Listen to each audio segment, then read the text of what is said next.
Good afternoon once again.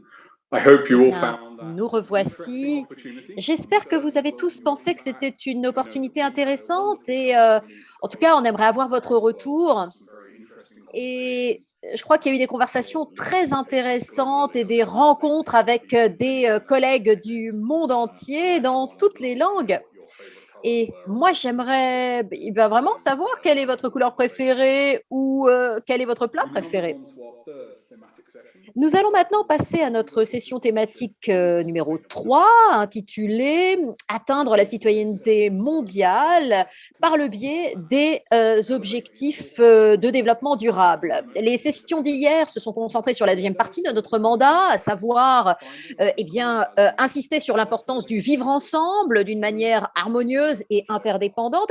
Eh bien, aujourd'hui, nous allons nous concentrer sur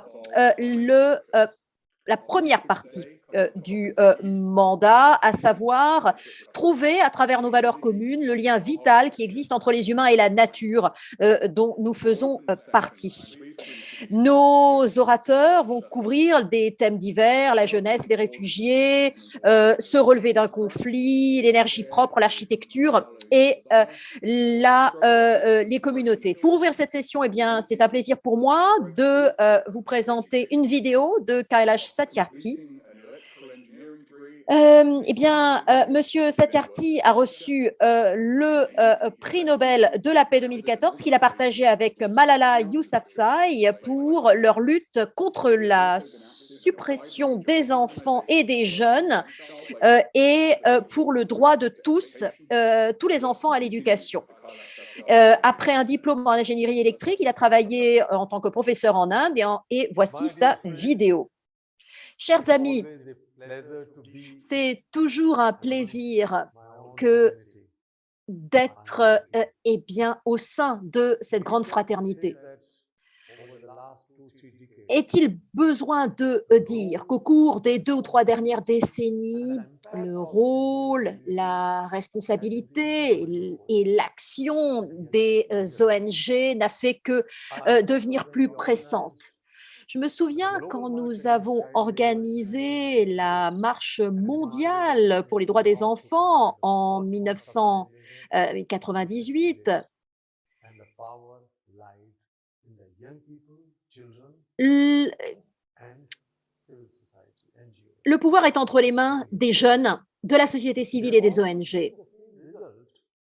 Nous avons vu également les mêmes résultats de campagne mondiale pour l'éducation, quand nous avons pu galvaniser les foules dans le monde entier pour l'éducation, pas seulement à l'échelle mondiale, mais également dans les pays. Bien d'entre vous, beaucoup d'entre vous ont réussi à amender des constitutions, comme en Inde,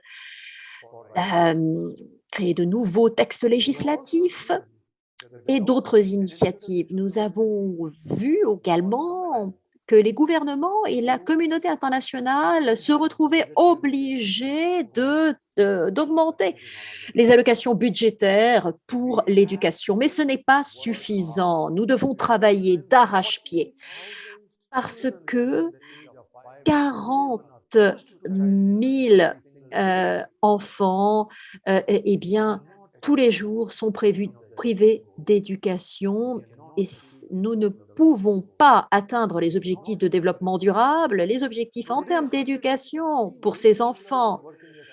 116 000 enfants sont des enfants qui travaillent alors que le travail des enfants est illégal. 160 000 emplois qui devraient être ceux d'adultes qui sont occupés par des enfants.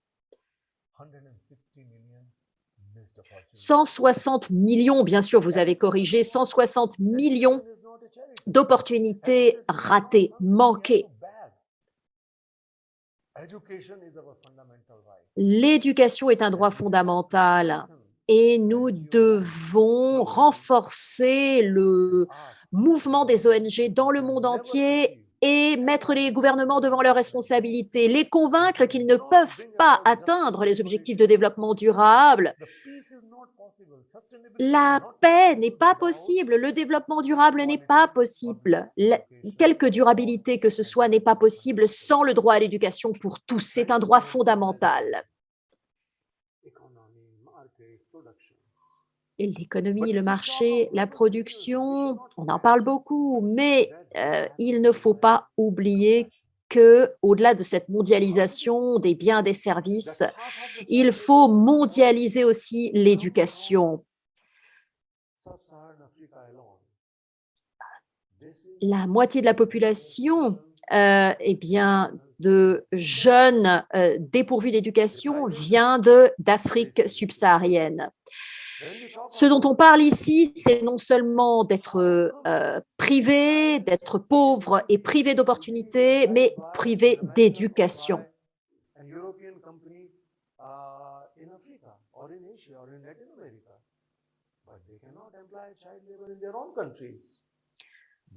Pensez à toutes ces grandes entreprises qui font travailler des enfants dans des pays en développement alors qu'ils n'ont pas le droit de faire travailler des enfants dans leur pays. La pandémie nous a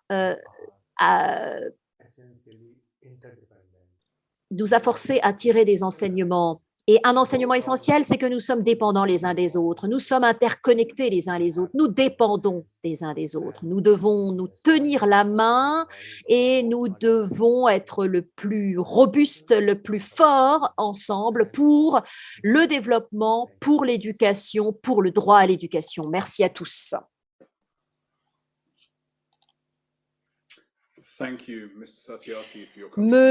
Merci, Monsieur Satyarthi, pour votre contribution à ce forum et pour votre travail permanent et sans relâche dans un domaine aussi important. Et ce qui se passe en Afrique subsaharienne, tant d'enfants privés du droit fondamental à l'éducation, eh bien, c'est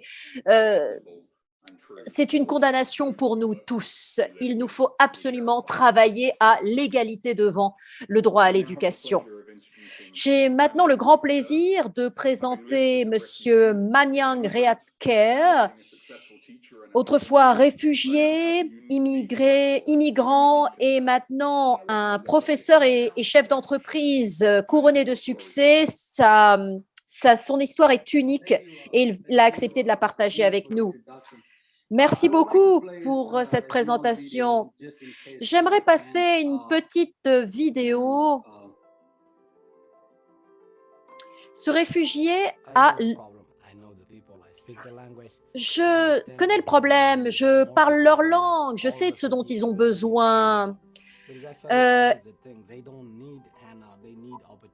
Mais ils n'ont pas besoin qu'on leur donne quelque chose, ils ont besoin qu'on leur donne des opportunités et des opportunités de travail, par exemple. C'est ça dont ils ont besoin. Les enfants qui ont été déplacés par la guerre, on les appelait les enfants perdus parce qu'ils avaient tout perdu. Ils avaient perdu les soins de santé, l'éducation. Kerr est venu aux États-Unis quand il avait 17 ans. Il a appris l'anglais et s'est adapté à la culture américaine. Et il a fini par créer sa propre entreprise de café pour rendre ce qui lui avait été donné aux réfugiés soudanais.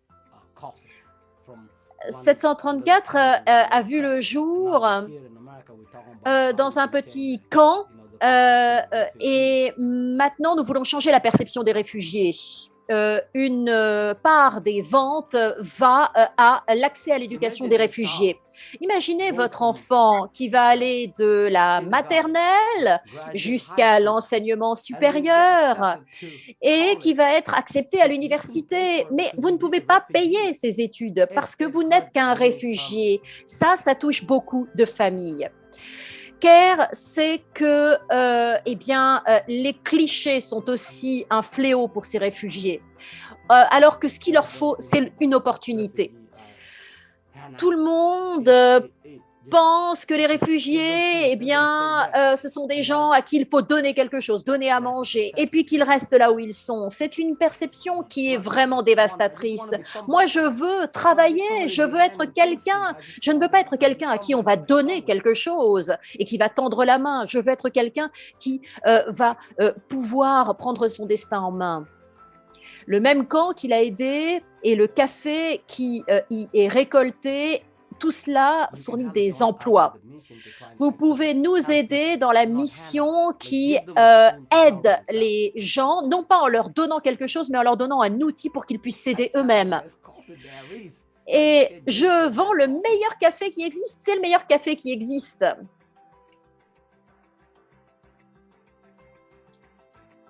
Il veut montrer ce qui arrive quand on donne aux réfugiés une opportunité. Moi, j'ai réussi à avoir une éducation, je fais de l'athlétisme et je veux être un exemple, c'est vrai, mais je veux aussi être un ambassadeur pour montrer l'exemple de ce que tout le monde peut faire.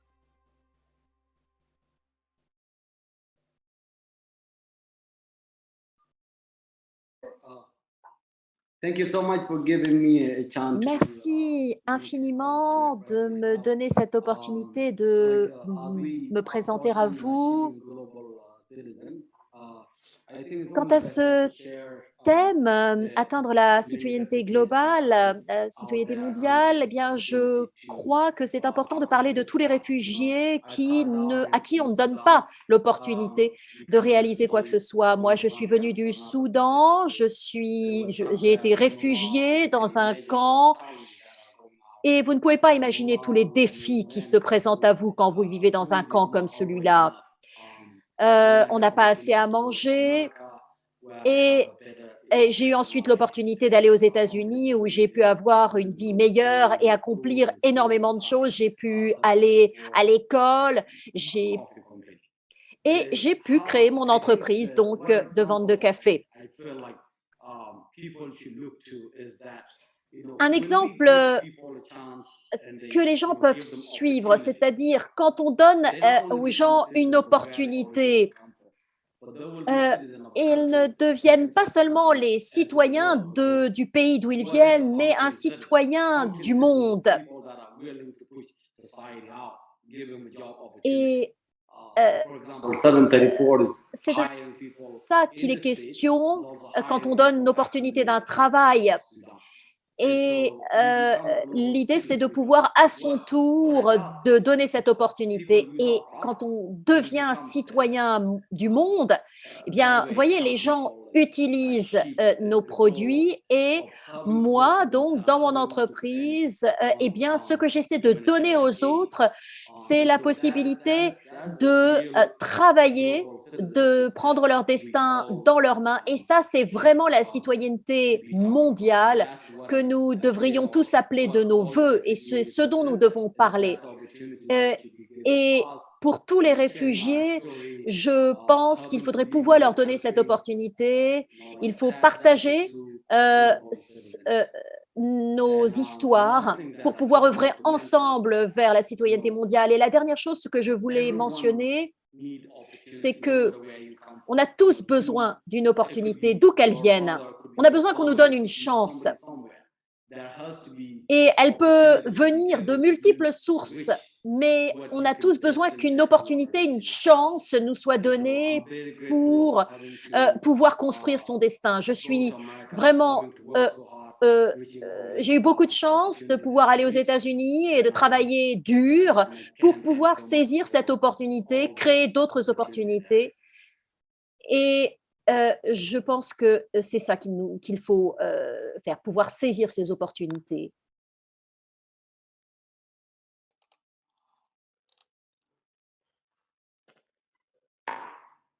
Thank you, Manyan. I don't think anyone can Merci beaucoup, Maniang. Je ne crois pas que quiconque puisse écouter ton expérience et ne pas y trouver une source extraordinaire d'inspiration. Et je suis vraiment reconnaissant que tu aies pu te joindre à nous aujourd'hui et nous parler de ce que tu as créé, de ta contribution depuis Djouba au sud du Soudan. Et moi, le temps très court que j'ai pu,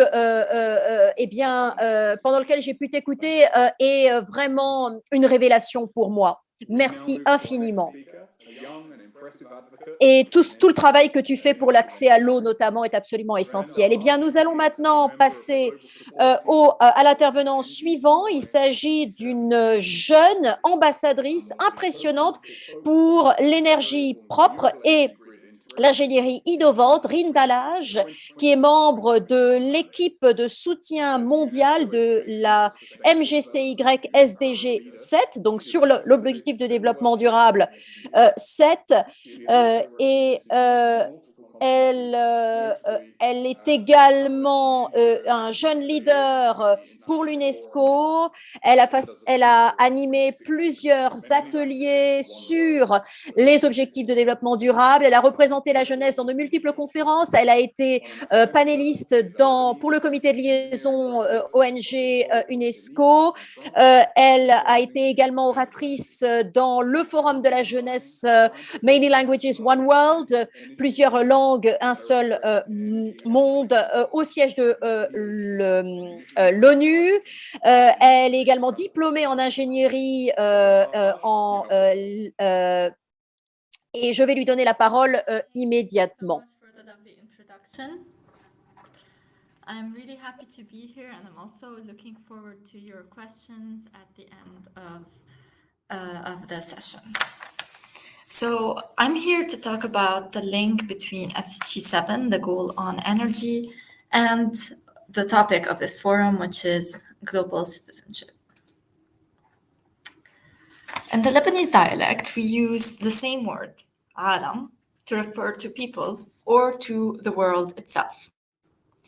Far from an isolated linguistic curiosity, this is a simple manifestation of our dearest aspect in this world, people.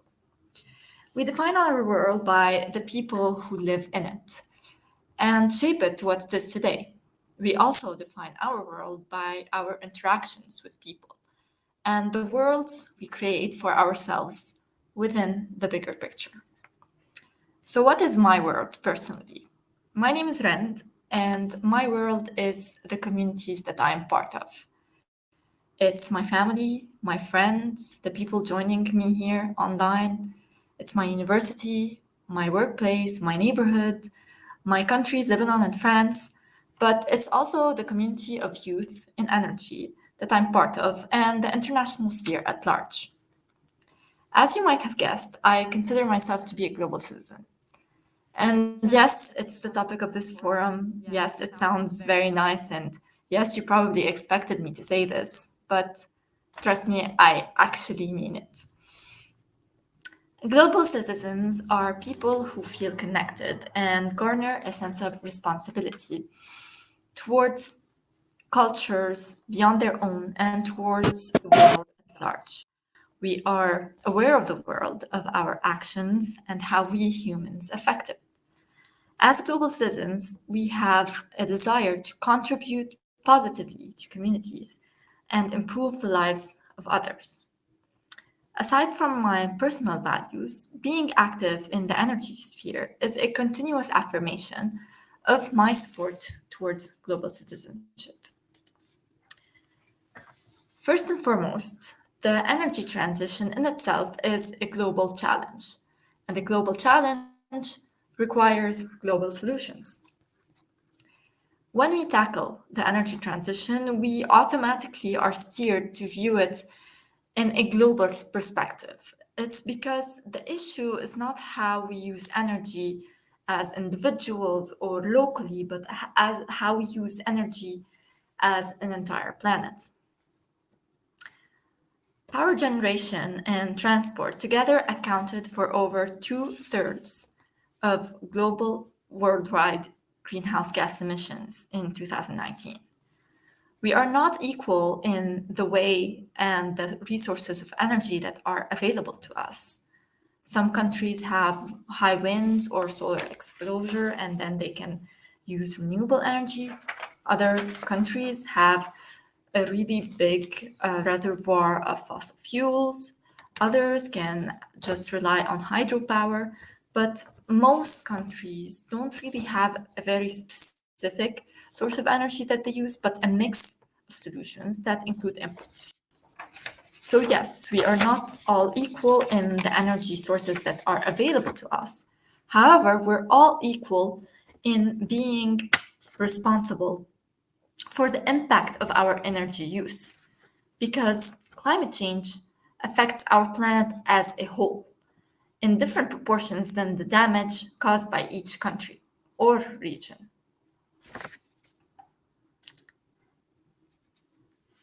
So we don't really have the perfect solution to provide clean and affordable energy for everyone. Otherwise, we would have probably just put it in place already. But we do know most of the positive and negative impacts of energy use and our different choices in the energy sector. We have some main broad guidelines: consume less, consume better, and consume cleaner. For example, this translates into steering away from fossil fuels and using more efficient equipment or identifying areas where we could save power.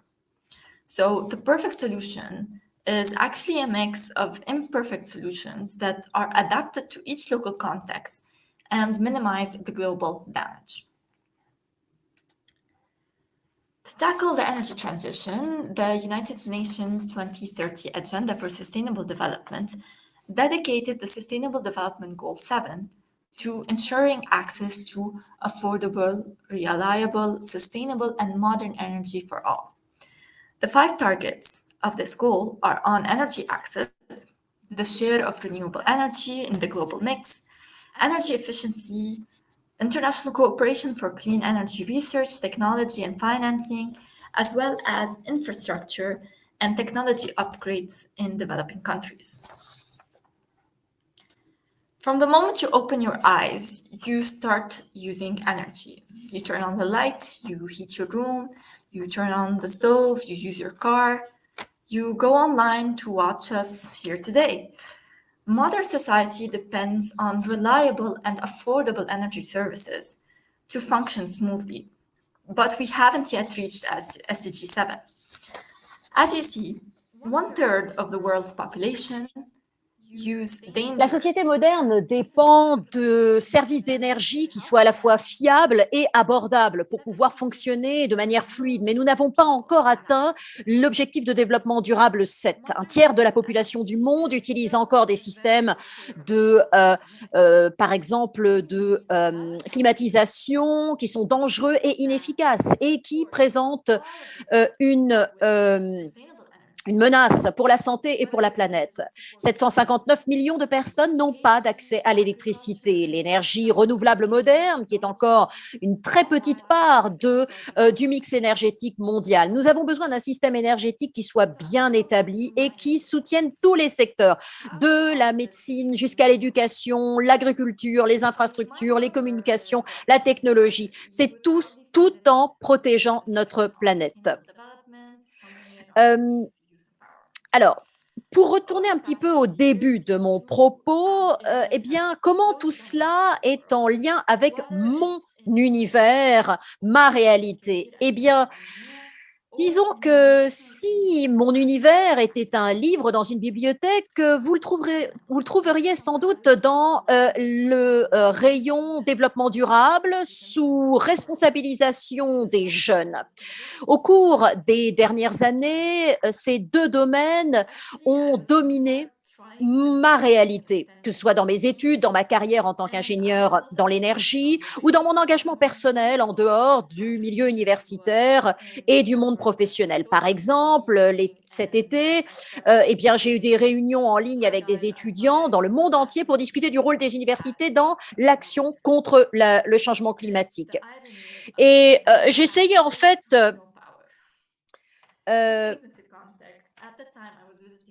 alors, c'est vrai que, bon,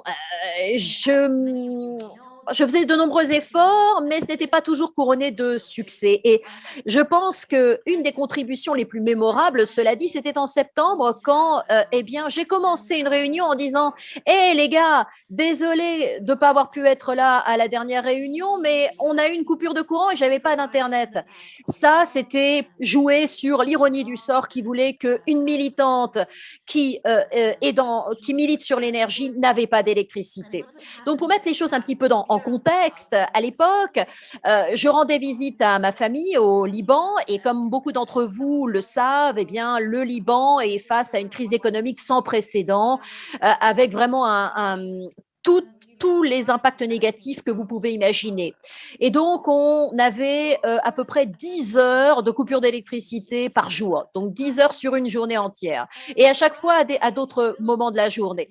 Et dès que l'électricité revenait, eh bien, tout d'un coup, on courait dans toute la maison, on mettait le ballon d'eau chaude en route ou la machine à laver, d'autres rechargeaient vite leur smartphone en attendant la coupure suivante. Bien sûr, je crois toujours que le changement climatique est le plus gros problème que notre planète doit affronter. Et je le croyais encore, mais je pense que le plus grand problème dans ma réalité, eh bien, c'était que à cette époque, c'était aussi que j'allais prendre ma prochaine douche dans le noir. Les problèmes d'électricité que j'ai rencontrés pendant des semaines ne sont rien comparés à la période extrêmement difficile et aux grandes difficultés que mon pays a dû endurer pendant des mois. Et je parle ici de la réalité de millions de gens dans le monde qui, luttent pour avoir un accès à l'énergie. Dans les négociations internationales, chaque mot compte. Et c'est vrai aussi pour l'objectif de développement durable numéro 7, qui est assurer l'accès à une énergie abordable, fiable, durable et moderne pour tous. L'accès à une énergie abordable, cela veut dire choisir une école basée sur la qualité de son éducation plutôt que uniquement sur la proximité parce que il y a des coûts d'énergie journaliers pour les transports qui sont trop importants. L'accès à l'énergie, une énergie fiable, eh bien, cela veut dire pouvoir avoir une électricité stable et continue pour votre entreprise. L'accès à l'énergie durable aussi, cela veut dire pouvoir cuisiner avec un équipement qui soit sûr et propre au lieu de sans que cela soit une menace pour votre santé et pour l'environnement. L'accès à l'énergie moderne, cela veut dire avoir des systèmes efficaces pour pouvoir traiter les déchets et surtout pour pouvoir gaspiller le moins d'énergie possible. Quand on pense à la transition énergétique, nous pensons qu'il faut passer des énergies fossiles à une énergie propre. C'est vrai, mais ce n'est qu'une transition énergétique parmi tant d'autres qui doivent avoir lieu pour pouvoir mener notre monde dans une trajectoire plus durable. Il y a certaines transitions qui sont donc axées sur les énergies renouvelables, il y en a d'autres sur l'accès à l'énergie et d'autres sur l'efficacité et sur les économies d'énergie. Sur ces bases et dans cet esprit, mon organisation, donc Jeunesse pour l'objectif de développement durable 7, a été établie en 2020 comme groupe de travail sur l'énergie c'est un groupe de travail au sein d'un groupe plus important sur les enfants et la jeunesse. Et l'idée, c'est que ce soit un mécanisme d'engagement de la jeunesse qui soit formalisé et dédié dans les processus de développement durable de l'ONU et en lien avec d'autres initiatives dans un système multilatéral qui se concentre sur l'énergie. La mission de ce groupe que nous avons constitué, c'est de faire entendre la voix des jeunes dans le processus de prise de décision, à la table de prise de décision, et de nous assurer qu'il y a des pistes durables pour un engagement de la jeunesse. dans la transition énergétique. Mais je me présente comme exemple, pas parce que je suis plus intéressante que le thème dont je parle, mais parce que je suis ici aujourd'hui et que je peux être la voix de ceux qui sont littéralement dans le noir et qui luttent tous les jours pour avoir un accès à l'énergie. Pensez à eux parce que dans le noir, c'est là que l'on trouve les meilleurs ambassadeurs et les plus passionnés pour l'énergie.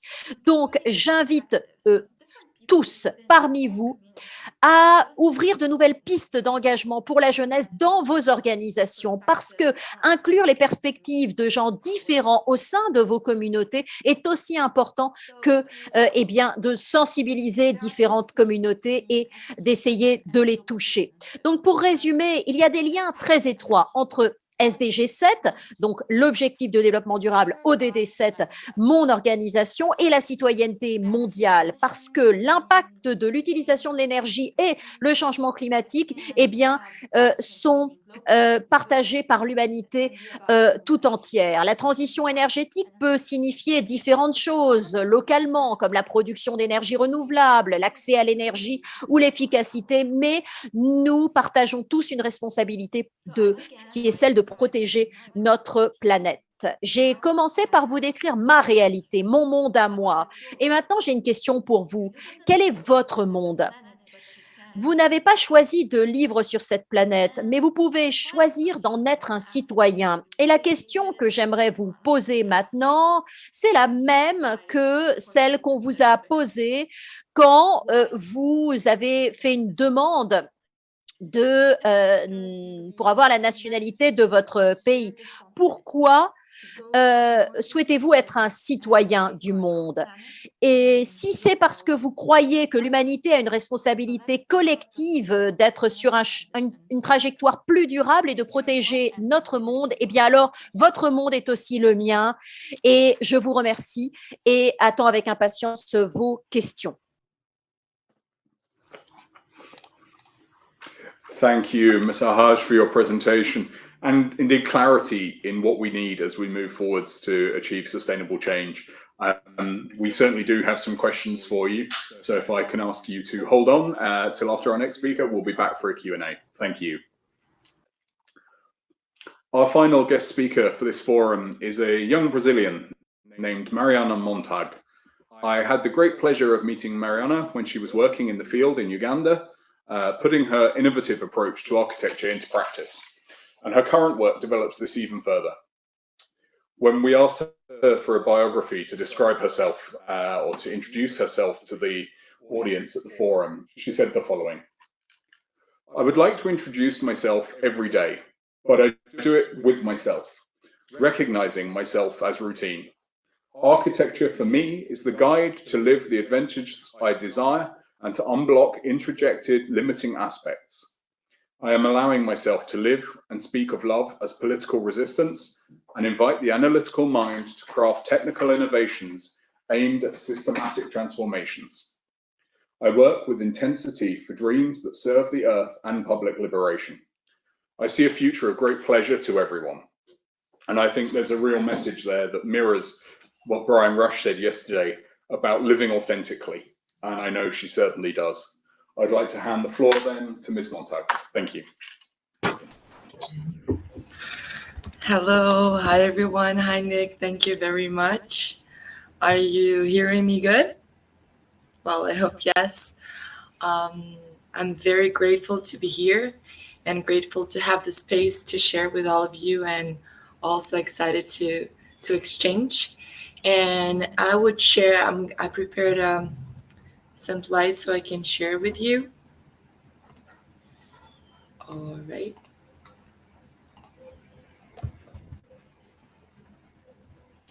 So I came today to share with you the work of our organization that is called A Casa. We are a collective that works on self-built housing for women in rural areas. We first started working in Uganda, and I will share a little bit about our process. But basically what we understood and what we care for, it's understanding there is a community in the world out there that carries a really special seed of ancestral knowledge. And those guardians, as we recognize as the women that we have been in touch, are the grandmothers. Those grandmothers, we are constantly pairing up with them and collaborating with them to be learners, to be apprentices of their knowledge. And as architecture, as our tool, what we are doing is uniting our knowledge with their knowledge and the local demands to understand how the building process can share and exchange with the communities and other people that desire to learn through the construction what is this ancestral knowledge about. So after the people participating in this construction, how the people involved can carry the knowledge to be cultivated. So we use architecture as a tool to cultivate this heritage of this very much wise people, wise women that are doing so much for the earth. We are rooted in Brazil as Brazilian architects. We have been working in Uganda for the past 3 years, and now we're doing a current project in Mexico, in Oaxaca. And I will share a little bit about our methodology. So I started the work when I was in the last year of my university of architecture, and I had the opportunity of doing 3 years in the community of Chikajo in Uganda. In this process of actually just witnessing, just learning from the atmosphere, from the people, from the environment. So our methodology now, we synthesized it in a period of immersion, of creating this bridge between foreigners, between the external knowledge and the rich and deep culture of the local knowledge. And then we step into the design and the process based on everything that we cared in our, like, the learning process of the values of the community. And then we do the research and the communication so we can keep on creating the bridges and sharing the knowledges and expanding these narratives that are being built together. So we started the work in Chikajo, is a rural village in Uganda. That's where I first met Nick in the Congress that ACWW was preparing of the rural leaders in East Africa. And I was working with Jaja. I will show a little bit about her. So now we're working with Maria Luisa in Mexico, in Oaxaca. And so this is Nanono Immaculate. This is the grandmother, which I would say that I would change the word help for the word serve. So there's this whole process of methodology on how to serve. Vous voyez qu'il y a tout ce processus de méthodologie, comment aider, comment servir. J'ai essayé vraiment de passer d'un modèle basé sur l'aide à un modèle basé sur le service, être au service de manière plus éthique.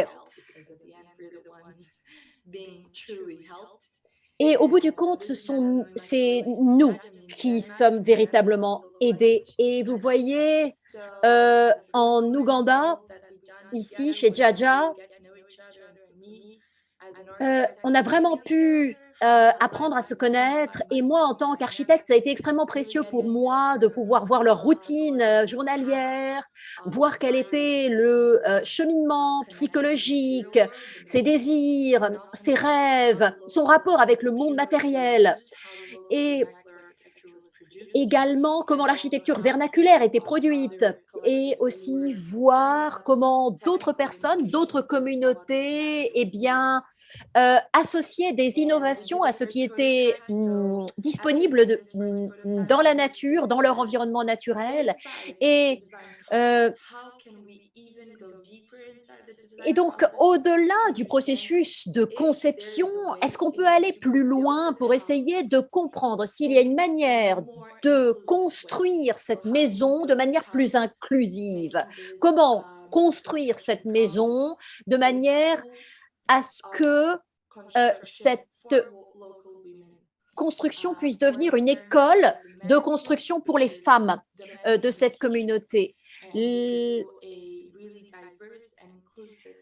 Et nous avons pu avoir une classe véritablement très inclusive, très diverse, travailler sur les processus, les techniques pour inclure les mouvements des femmes localement dans le processus de construction. Premier prototype, il nous a fallu 6 semaines pour le construire. La première semaine, nous avons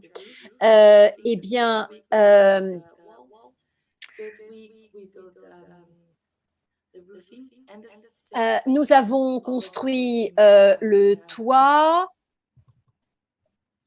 So this is Jaja and Gift and all of the open space that she has to do whatever she believes is important as her daily routine.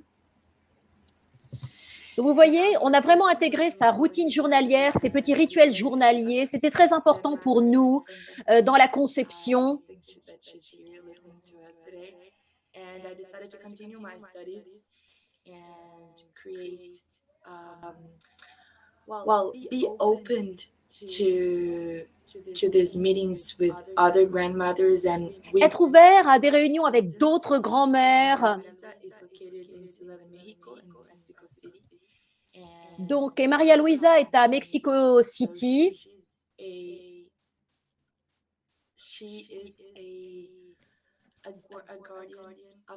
Elle est gardienne de la culture Tanaka et elle est gardienne d'une grande quantité de connaissances. Et elle organise des ateliers avec différentes femmes. Et elle est également leader. Elle a auto-construit son quartier au Mexique et aujourd'hui, nous vivons ce processus ensemble. Je vais vous présenter qui est Maria Luisa. Nous apprenons à connaître quelle est sa culture. Donc, vous voyez ici son quartier dans une zone rurale sur la côte de Oaxaca. Et avec d'autres grands-mères, ils ont essayé de créer un espace pour protéger et pour préserver la culture indigène, la culture autochtone. Voici donc les maisons que nous avons conçues ensemble.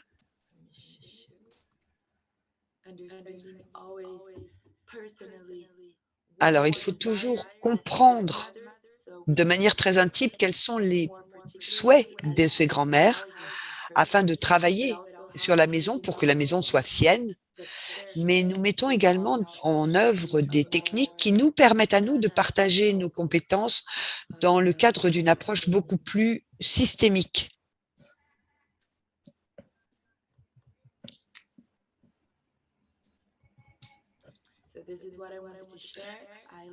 Voilà ce que je voulais vous partager.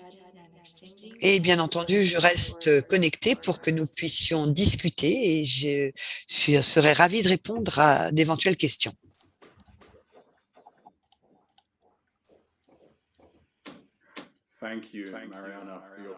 Merci, Mariana, pour ce travail passionné et pour votre participation aujourd'hui.